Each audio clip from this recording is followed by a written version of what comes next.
Puji Tuhan, kekasih Tuhan, pagi hari ini kita mau merenungkan firman Tuhan. Firman-Nya Tuhan yang kekal, dan firman Tuhan itu ada hidupnya Tuhan. Dengan kita menyimpan firman Tuhan di dalam hati kita, ada hidupnya Tuhan di dalam diri kita. Puji Tuhan, mari kita berdoa. Bapa Surgawi, pada saat ini kami mau Tuhan mendengarkan firman Tuhan. Kami mau menangkap apa yang menjadi pesan Tuhan, supaya kami Tuhan lakukan dalam hidup kami, dan itu menjadi kehidupan bahkan kesembuhan bagi tubuh jasmani kami. Dalam nama Tuhan Yesus Kristus. Amin. Mari kekasih Tuhan, kita akan merenungkan satu kebenaran firman Tuhan, tidak menjadi sombong. Puji Tuhan. Kita ini memahami setelah kita menerima Yesus yang adalah Tuhan dan Juru Selamat kita pribadi. Keselamatan itu bersifat pribadi, bukan secara berkelompok. Setiap pribadi bertanggung jawab kepada Tuhan. Dan kita meyakini iman kepada Yesus itulah kita mendapat keselamatan, dan itu semata-mata anugerah Tuhan. Mari kita membaca di dalam Efesus pasal 2. Kita membaca ayat 8 dan 9. Sebab karena kasih karunia kamu diselamatkan oleh iman. Itu bukan hasil usahamu, tetapi pemberian Allah. Itu bukan hasil pekerjaanmu. Jangan ada orang yang memegahkan diri. Karena kita ini buatan Allah, diciptakan dalam Kristus Yesus untuk melakukan pekerjaan baik yang dipersiapkan Allah sebelumnya. Allah mau supaya kita hidup di dalamnya. Amin.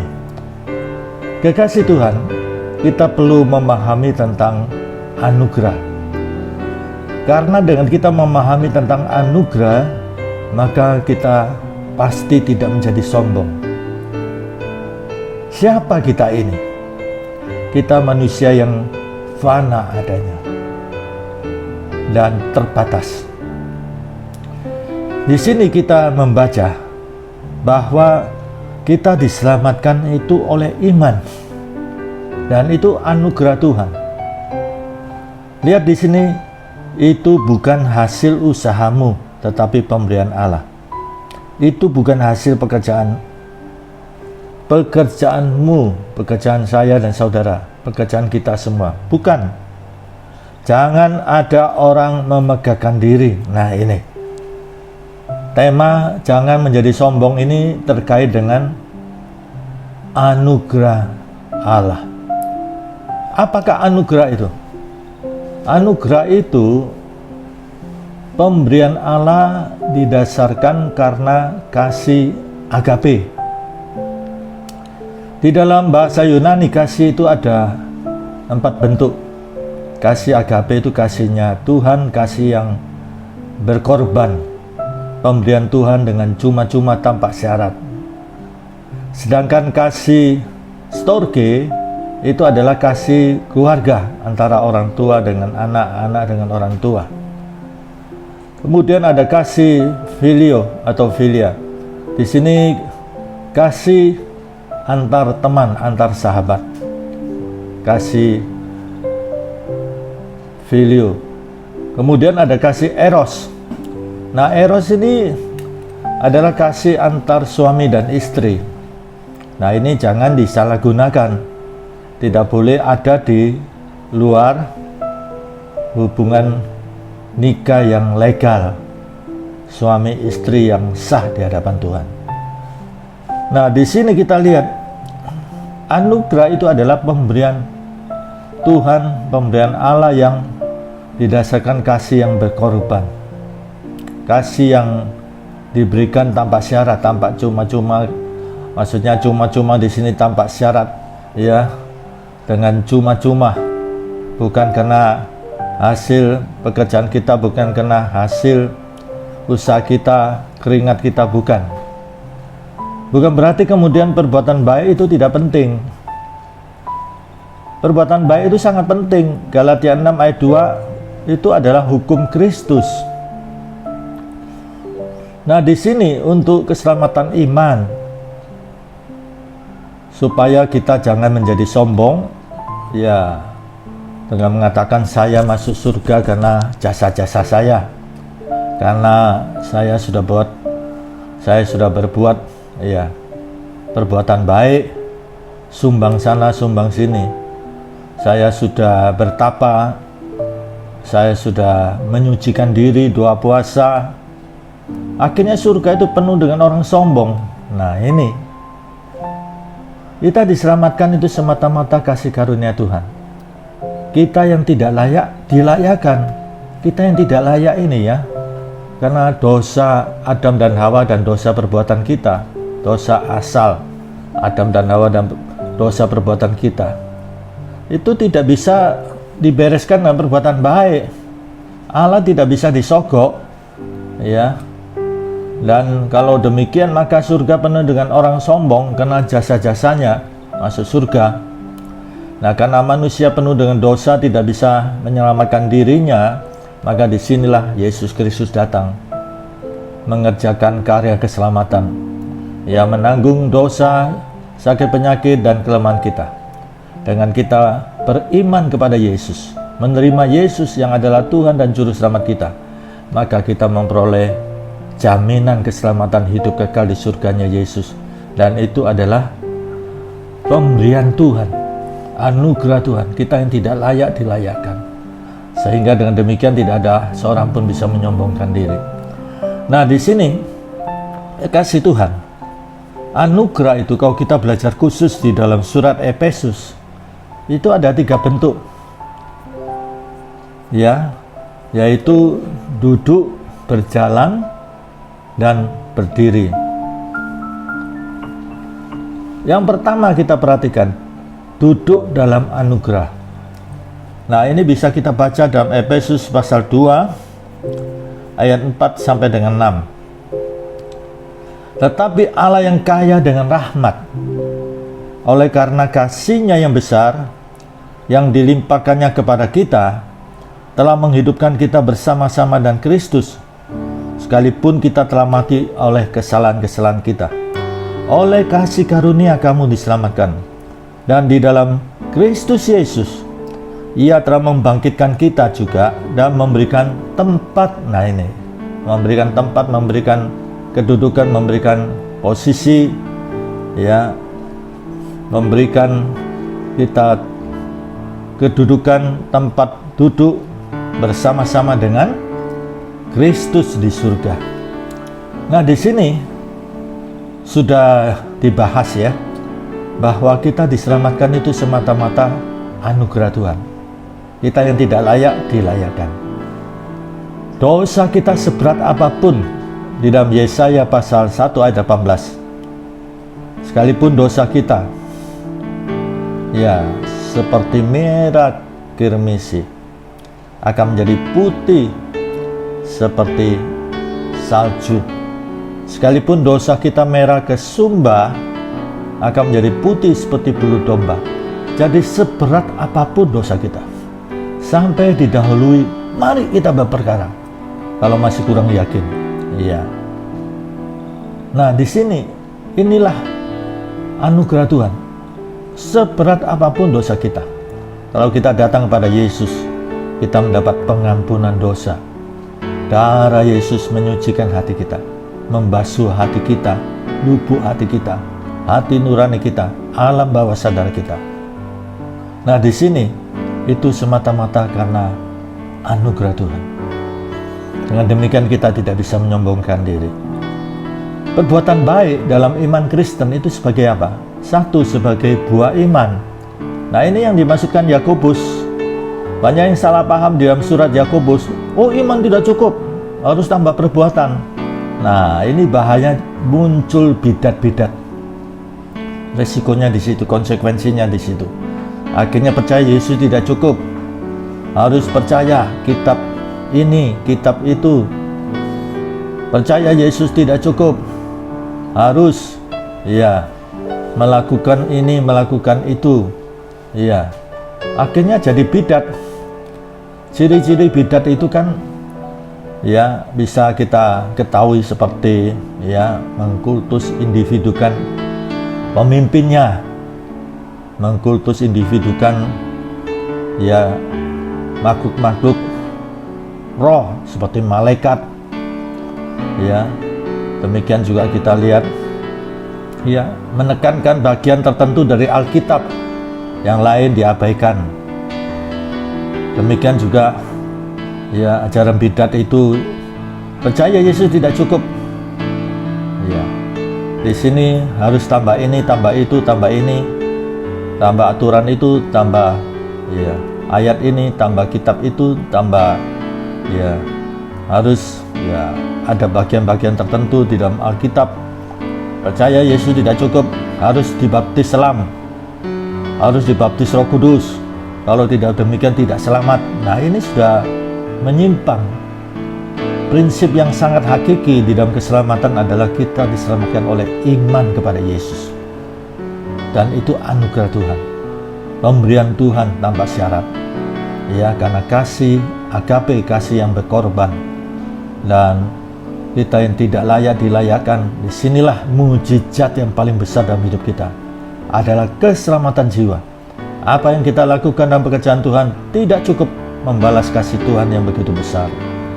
Jadi perbuatan baik dalam iman Kristen pertama sebagai buah iman.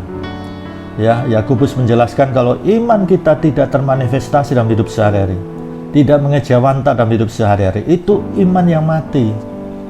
Karena hati ini di dalam Amsal pasal 4 ayat 23 ya diciptakan memancar. Kalau hatinya tidak beres, pasti pancarannya tidak beres. Nah, tapi kalau dia menjadi ciptaan baru, ya menjadi manusia baru, lahir baru, maka dalam hatinya ada benih ilahi. Dan hati itu kodratnya memancar. Pasti dia memancar, ya mengejawantah, memanifestasi dalam hidup sehari-hari sebagai manusia baru. Kemudian yang berikutnya, berjalan di dalam anugerah. Berjalan ini satu tindakan berjalan ya. Kita melangkah, ya. Di sini menunjukkan perjalanan hidup kita ini. Kesucian hidup, kekudusan hidup. Itu anugerah Tuhan. Manusia sudah jatuh dalam dosa. Dia tidak bisa ya hidup suci dengan kekuatannya sendiri, tidak bisa. Untuk hidup kudus dengan kekuatannya tidak bisa. Manusia dalam dosa, justru dosa itu suatu kenikmatan. Seperti lagunya Gomblo. Kita perhatikan ya. Maaf, saya pakai kata yang lebih halus ya. Kotoran. Ya. Nah, ini kotoran seperti kotoran kucing, ya itu justru bagi orang yang hidup dalam dosa ya rasanya rasa coklat, padahal itu kotoran, ya. Nah ini bagi orang yang hidup dalam dosa, dosa itu kenikmatan, pikirannya sudah kacau, pikirannya sudah kotor. Itu sebabnya kita lihat banyak dosa-dosa nyeleneh, ya apalagi di dalam dosa seks. Kita sampai terheran-heran, kita yang hidup normal, kok ada yang homo, yang lesbi, ya LGBT. Nah ini pikirannya sudah rusak. Jelas ya ada orang salah paham tentang bagian ini. Loh, kok kita melakukan itu anugerah? Ya lakukan, ya kita lakukan. Tetapi kenyataan yang ada, kita ini manusia berdosa. Untuk hidup suci, hidup kudus, tidak bisa dengan kekuatan kita sendiri, tidak bisa. Ya justru mereka yang hidup di dalam dosa, pikiran penuh dengan dosa, justru dosa itu kenikmatan. Kotoran kucing rasa coklat. Itu lagunya ya Gomblo, saya perhalus bahasanya. Lihat, sebab itu banyak dosa-dosa yang nyeleneh. Nah, jadi untuk kita melakukan itu tidak bisa dengan kekuatan kita sendiri. Nah di sini kita membaca dalam Efesus pasal 5 ya. Efesus pasal 5 kita membaca ayat 2, ayat 8 sampai dengan 10. Demikian firman Tuhan, dan hiduplah di dalam kasih Tentunya di dalamnya ada kasih anugerah ya. Sebagaimana Kristus Yesus juga telah mengasihi kamu dan telah menyerahkan dirinya untuk kita sebagai persembahan dan korban harum bagi Allah. Memang dahulu kamu adalah kegelapan, tetapi sekarang kamu adalah terang di dalam Tuhan. Sebab itu hiduplah sebagai anak-anak terang. Karena terang itu hanya, berbuahkan kebaikan dan keadilan dan kebenaran. Dan ujilah apa yang berkenan kepada Tuhan. Di sini untuk kita hidup kudus, hidup suci, satu kebenaran yang bisa menunjukkan itu adalah ajaran Yesus di dalam Yohanes 15 ayat 1 sampai dengan 8. Engkau menjadi bersih. Nah ini, karena firman Tuhan itu. Yesus sendiri mengajarkan kalau engkau di dalam aku, Yesus mengatakan, dan firmanku di dalam kamu, kamu akan berbuah banyak. Bahkan Bapa dipermuliakan. Dengan demikian, maka semua orang tahu bahwa kamu adalah murid-muridku, Yesus katakan. Bahkan ditegaskan ayat 16, supaya kamu pergi. Pergi untuk apa? Menjadi berkat. Bukan menjadi seorang troublemaker, membawa penyakit, merusak dalam satu pertemuan rapat, merusak di dalam satu kumpulan, ya, merusak di dalam satu keluarga, ya. Nah ini, pergi untuk menjadi berkat, dan berkatmu itu tetap. Bahkan ditegaskan apa saja yang kamu minta, kamu akan menerima. Sampai ditegaskan demikian. Kuncinya apa? Kalau saya tetap di dalam Yesus. Nah ini, tetap tinggal. Jadi ada kesetiaan di sini, ya. Iman yang mantap dalam menjalani badai kehidupan ini. Nah ini, bukan ikut Yesus kalau diberkati, ya. Kalau dalam keadaan susah, goodbye Yesus. Nah, padahal kita harus tahu, dengan meninggalkan Yesus tidak menyelesaikan masalah, tidak. Semua orang, apapun latar belakangnya, apapun keyakinannya, semua punya masalah. Semua punya masalah. Pindah keyakinan tidak menyelesaikan masalah. Justru kita yang beriman kepada Yesus beda. Kita punya Yesus yang sudah mati menanggung dosa kita, sakit penyakit kita, kelemahan kita, dan dia bangkit. Dia sudah mengalahkan maut itu. Sehingga dikatakan, hai maut, di manakah sengatmu? Hai maut, di mana kekuatanmu? Kebangkitan Yesus memberikan pengharapan. Orang yang berharap kepada Yesus tidak akan dikecewakan, tidak akan dipermalukan. Nah, kekasih Tuhan, hidup suci itu kalau kita ada di dalam Yesus. Mantap di dalam Yesus. Dan firman Tuhan ada di dalam kita. Seringkali orang tidak paham ayat ini, sebab itu ayat yang mengenai apa saja yang engkau minta kepada Tuhan, engkau akan menerima. Tapi kenyataan, coba tanya, sekian banyak orang, kalau perlu ribuan orang, kalau sanggup, tanya, mengalami tidak janji ini. Pada umumnya sepertinya muluk-muluk ayat ini. Nah, di sini, kalau firman-Ku ada di dalam kamu. Seringkali firman Tuhan itu masih di buku Alkitab, ya, masih ada di HP-nya, handphonenya, masih ada di laptopnya, ya. Nah ini, ya, bangga ada Alkitab, ya, di download dari aplikasi, ya, di handphonenya yang harganya 15 juta, yang harganya 20 juta, bangga. Tapi kalau suruh doa Bapa kami saja, Bapa kami yang di surga, selanjutnya apa ya? Selanjutnya apa ya? Padahal itu ajaran Yesus Kristus. Coba nanti masuk masa aniaya, di mana ya mungkin di daerah saudara sudah benci dengan Yesus, tidak boleh ada Alkitab. Nah ini, maka saat yang demikian berbahagialah mereka yang firman Tuhan ada di dalam hatinya. Firman Tuhan jelas mengatakan, simpan firman Tuhan itu di lubuk hatimu. Itu menjadi kehidupan dan kesembuhan bagi tubuh jasmanimu. Dan dikatakan oleh Yesus sendiri, firman Tuhan itu kekal selama-lamanya. Langit bumi akan lenyap. Padahal kita tahu langit bumi ini begitu megah, tapi akan lenyap. Bahkan Yohanes 1 ayat 1 sampai dengan 5. Di dalam firman itu ada hidupnya Tuhan. bukan hidupnya makhluk-makhluk, hidupnya Tuhan. Dalam Teni Commentary dikatakan ini hidupnya Tuhan, hidup yang berkualitas, hidup yang lebih dari kelimpahan materi, hidup yang berkemenangan atas dosa, hidupnya Tuhan dalam firman ini. Profesor bisa ciptakan semut makhluk hidup, bisa tidak? Tidak bisa, hanya robot-robot saja. Lihat ciptaan Tuhan. Di dalam semut itu ada kehidupan, sudah sedemikian rupa bisa berkelompok, kerjasama, gotong royong, mempersiapkan makanannya. Lihat, apalagi firman Tuhan ini, ada hidupnya Tuhan.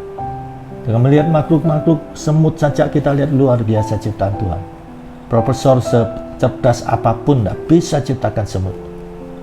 Lihat, itu Tuhan yang menciptakan. Apalagi dalam firman ini ada hidupnya Tuhan. Nah, kekasih Tuhan, untuk kita hidup kudus itu anugerah Tuhan. Kita melakukan bukan dengan kekuatan kita, melainkan semata-mata dimampukan oleh Tuhan. Nah, inilah carang dan pokok anggur. Carang yang melekat pada pokok anggur, menyerap zat-zat itu sehingga berbuah. Kita melekat kepada Yesus, kita menyerap kesucian Tuhan, kekuatan Tuhan, sehingga kita dimampukan untuk hidup suci. Sehingga ada tawaran dosa, kita bisa berkata tidak. Ya, nah ini, itu semata-mata anugerah Tuhan. Jadi kita hidup kudus, hidup suci, menjalani hidup di dalam kekudusan, dalam kesucian. Ya, apalagi menjelang Yesus datang, kita perlu mengalami rapture, pengangkatan. Nah, ini orang-orang yang hidup kudus akan mengalami pengangkatan. Dengan demikian, maka tidak ada seorang pun menjadi sombong. Saya ini bisa jadi orang kudus, hidup suci, tapi kenyataannya hanya topeng. Ya, lihat anak-anak terang dalam Efesus pasal 5. Ya, ini maksudnya bukan terang di depan saja, hanya polesan-polesan. Sekarang ini banyak motivator-motivator ya, untuk bagaimana memperlengkapi karyawan supaya bisa bekerja dengan baik, supaya perusahaan jadi berkembang. Nah, akhirnya surga banyak orang sombong, saya bisa hidup suci karena saya berusaha bertapa, doa puasa. Akhirnya Yesus dipinggirkan. Jadi kita hidup suci itu anugerah Tuhan. Kemudian yang ketiga, berdiri dalam anugerah. Nah, di sini pun dengan memahami ini, maka seorang tidak bisa menjadi sombong. Saya punya iman memindahkan gunung, saya diberikan karunia kesembuhan. Akhirnya lihat, jadi sombong. Kita mempunyai iman yang dahsyat itu. Ingat, di dalam Roma pasal 12 ayat 1 sampai dengan 3, setiap orang punya ukuran iman masing-masing. Dan dikatakan apa?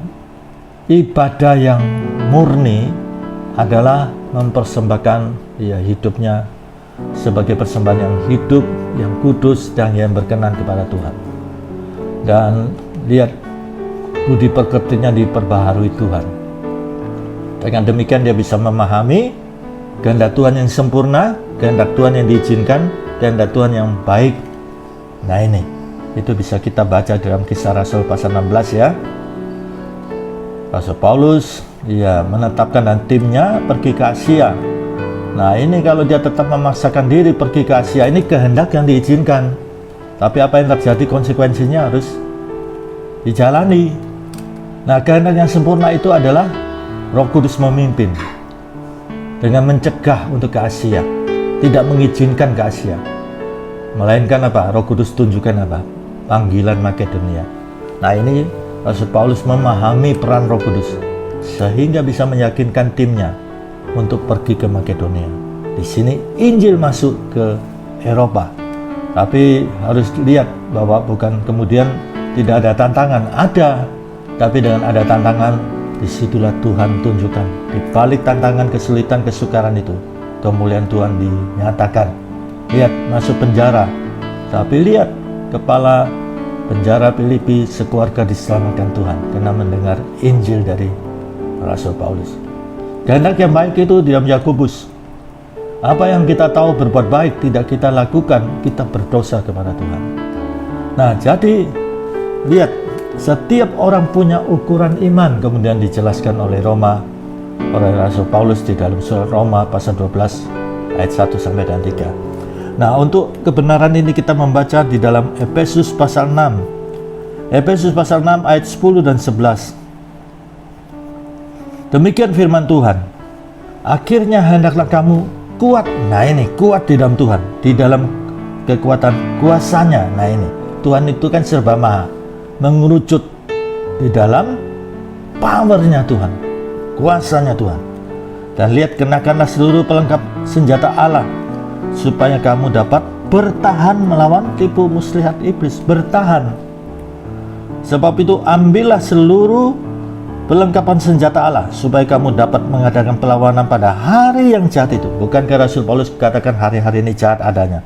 Dan tetap berdiri sesudah kamu menyelesaikan segala sesuatu. Jadi berdirilah tegap. Nah, kita punya iman, sampai iman yang luar biasa. Bahkan iman yang kecil pun, kalau punya iman sebesar biji sesawi, engkau berkata kepada gunung itu. Ya, perkataan yang memperkatakan firman Tuhan kepada masalah saudara. Bukan gunung yang ada di Pulau Jawa ini, bukan. Masalah saudara sebesar gunung apapun, lihat, sampai berkata sedemikian rupa itu bisa memindahkan masalah saudara. Bahkan iman yang sebesar biji sesawi itu kecil sekali, tapi dia bisa tumbuh menjadi pohon yang besar. Nah ini bukan karena kedahsyatan iman kita, akhirnya kita jadi sombong. Saya punya karunia kesembuhan, saya punya iman yang memindahkan gunung, jadi sombong. Nah, di sini kebenaran bahwa kita berdiri tegap itu semata-mata anugerah Tuhan. Ini sangat jelas di sini, ya. Kuat di dalam Tuhan. Di dalam apa? Kekuatan kuasanya. Nah, ini peran Roh Kudus sangat penting. Kuasa ini selalu terkait dengan Roh Kudus, Holy Spirit. Begitu pentingnya sampai Yesus di dalam Yohanes pasal 14 ayat 16.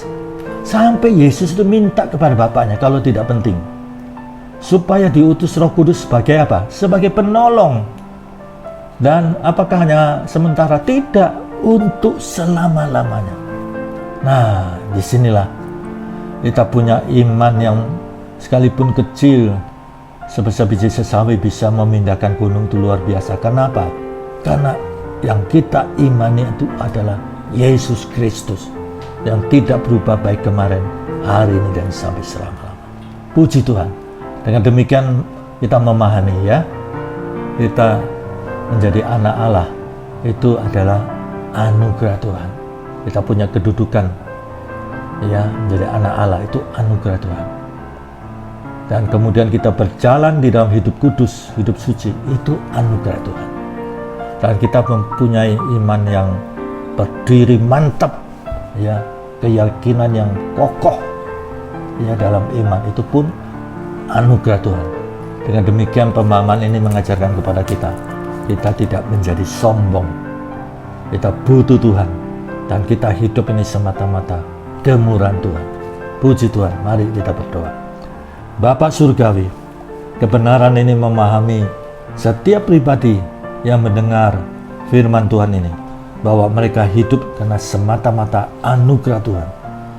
Mereka duduk dalam anugerah, berjalan dalam anugerah, berdiri dalam anugerah. Puji Tuhan. Setiap pribadi pada saat ini Tuhan, yang sedang lemah, yang ada masalah pribadi, keluarga, bahkan ada yang sakit, kami berseru sebagai hamba Tuhan dengan keyakinan hamba Tuhan bahwa hidup kami adalah milik Tuhan. Kami memohon kepada Tuhan yang adalah gembala kami, yang adalah tabib kami, adalah Tuhan dan Juru Selamat kami, Yesus Kristus, penolong kami yang sejati. Orang yang berharap kepada Tuhan tidak akan dikecewakan, tidak akan dipermalukan. Kami berseru dalam nama Tuhan Yesus Kristus, dalam nama Tuhan Yesus Kristus, dalam nama Tuhan Yesus Kristus. Dijamah Tuhan, dan setiap pribadi yang beriman pasti melihat Tuhan nyata dalam hidupnya. Berkati bangsa negara kami Indonesia. Mereka boleh Tuhan, bangsa negara yang kami cintai ini, boleh mengalami kemenangan yang dari Tuhan. Wabah bisa teratasi, vaksin bisa efektif, Mari Tuhan, Indonesia diberkati Tuhan, NKRI diberkati Tuhan. Kasih karunia Bapa Surgawi, kasih Tuhan Yesus Kristus, dan persekutuan Roh Kudus menyertai saudara mulai sekarang ini sampai Maranatha Tuhan Yesus datang kembali. Dalam nama Tuhan Yesus Kristus. Puji Tuhan. Amin. Puji Tuhan, Tuhan memberkati.